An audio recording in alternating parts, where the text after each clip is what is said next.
மத்தேயு சுவிசேஷ புத்தகத்தின் தனித்தன்மையை பற்றி நாம் பார்க்க போகிறோம்.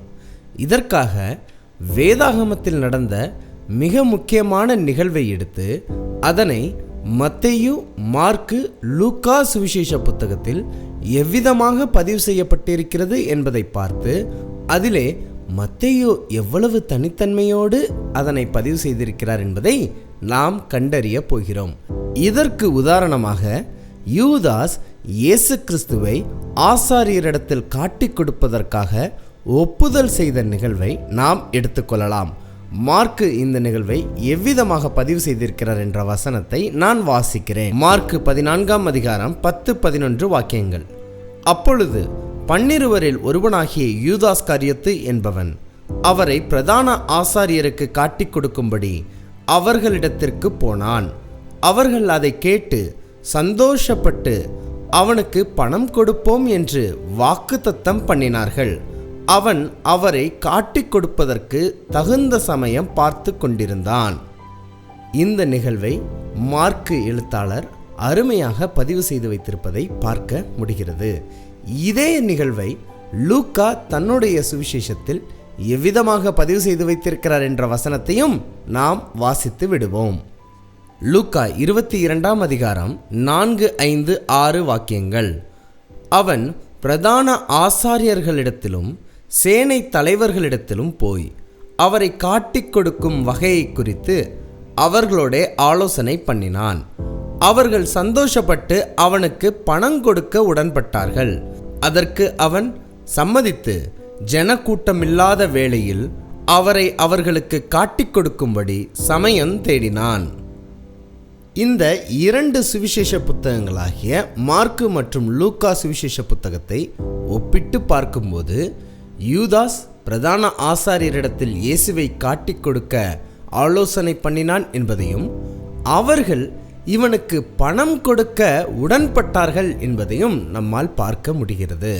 ஆனால் எவ்வளவு பணத்திற்கு அவர்கள் உடன்பட்டார்கள் என்பது இந்த 2 சுவிசேஷ புத்தகத்திலும் பதிவு செய்யப்படவில்லை.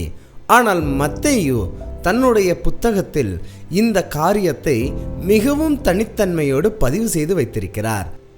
அந்த வேத வாக்கியத்தை நான் உங்களுக்காக வாசிக்கிறேன். மத்தேயு 26ஆம் அதிகாரம் 14-15-16 வாக்கியங்கள். அப்பொழுது 12 ஒருவனாகிய யூதாஸ்காரியத்து என்பவன் பிரதான ஆசாரியரிடத்திற்கு போய், நான் அவரை உங்களுக்கு காட்டிக் கொடுக்கிறேன், நீங்கள் எனக்கு என்ன கொடுக்கிறீர்கள் என்றான். அவர்கள் அவனுக்கு 30 வெள்ளிக்காசை கொடுக்க உடன்பட்டார்கள். அது முதல் அவன் அவரை காட்டிக் கொடுப்பதற்கு சமயம் பார்த்து கொண்டிருந்தான்.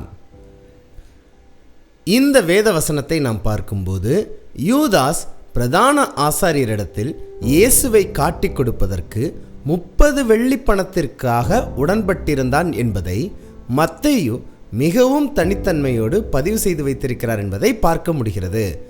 இயேசு கிறிஸ்துவை யூதாஸ் 30 வெள்ளி பணத்திற்குத்தான் காட்டிக் கொடுத்தான் என்பதை லூக்கா புத்தகமும் பதிவு செய்யவில்லை, மார்க்கு சுவிசேஷ புத்தகமும் பதிவு செய்யவில்லை.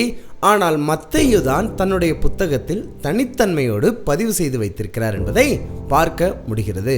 இதற்கு ஒரு காரணமும் இருக்கிறது.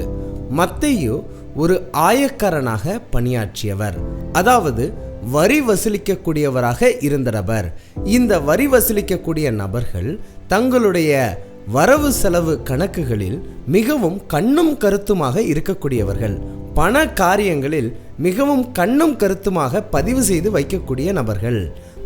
அப்படி இருக்க மத்தேயு இயேசுவை யூதாஸ் காட்டிக் கொடுத்த விஷயத்திலும் பணத்தின் காரியங்களில் கண்ணும் கருத்துமாக 30 வெள்ளி பணத்திற்காகத்தான் இயேசு காட்டிக் கொடுக்கப்பட்டார் என்பதை பதிவு செய்திருப்பது மிகவும் தனித்தன்மையான காரியமாக இருக்கிறது. ஒவ்வொரு சுவிசேஷ புத்தகமும் ஒவ்வொரு தனித்தன்மை கொண்டதுதான். அதிலே மத்தேயு சுவிசேஷ புத்தகம் இயேசுவை எவ்வளவு பணத்திற்கு காட்டிக் கொடுத்தார்கள் என்பதை பதிவு செய்ததில் தனித்தன்மையாக இருக்கிறது. இதிலிருந்து நாம் கற்றுக்கொள்ளக்கூடிய ஆவிக்குரிய பாடம் என்னவென்றால், பரலோகத்தின் தேவன் நம் அனைவரையும் தனித்தன்மையோடு தான் படைத்திருக்கிறார். தனித்தன்மையான திறமைகளோடு தான் படைத்திருக்கிறார். நம் திறமைகள், நமது தனித்தன்மைகள் யாவும் பரலோகத்தின் தேவனுடைய ராஜ்யம் கட்டுமான பணிக்கு பயன்படுத்தப்படுவதற்கு ஒப்பு கொடுப்போமாக. ஆமேன், ஆமேன்.